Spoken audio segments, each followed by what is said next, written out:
The chairman of the Federal Reserve, Ben Bernanke, announced today that the Federal Reserve is going to continue its bond buying program. It will not taper off of its $85 billion a month injection into U.S. capital markets until really there is no end in sight. During the summer, he had announced that they could be tapering anywhere from $5 to $15 billion as the fall approached.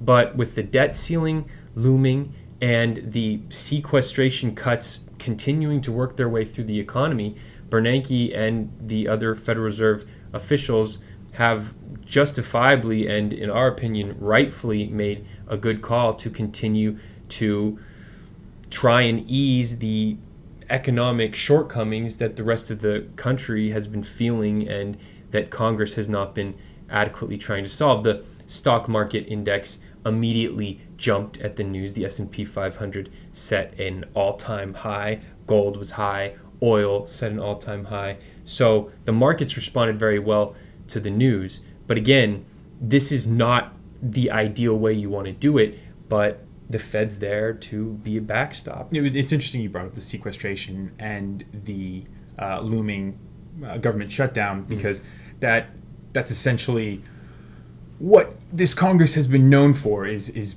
practically doing nothing. They are the least productive Congress in the history of the United States of America, and that's why the Fed is in place, is to create the and to maintain the efficient flows of capital in our markets when you see that you have a Congress who is just not up to snuff. Right. They're just sitting on their hands, not doing anything. And the rest of the world and the rest of the country is looking to the Federal Reserve. And so a lot the rest of the world, too, that's a good point. The world is just so intertwined in terms of finances, and a perfect example of that is the Euro crisis, right? And the talk swirling around the world and how it would affect markets around the world.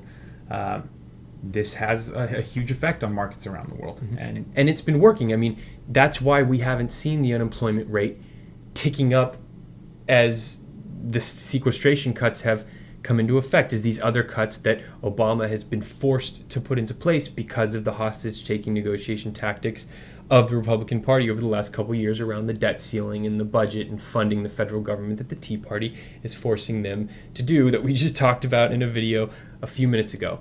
So really good news, but it's also reactionary news because there isn't a whole lot of good news on any other front. Yeah.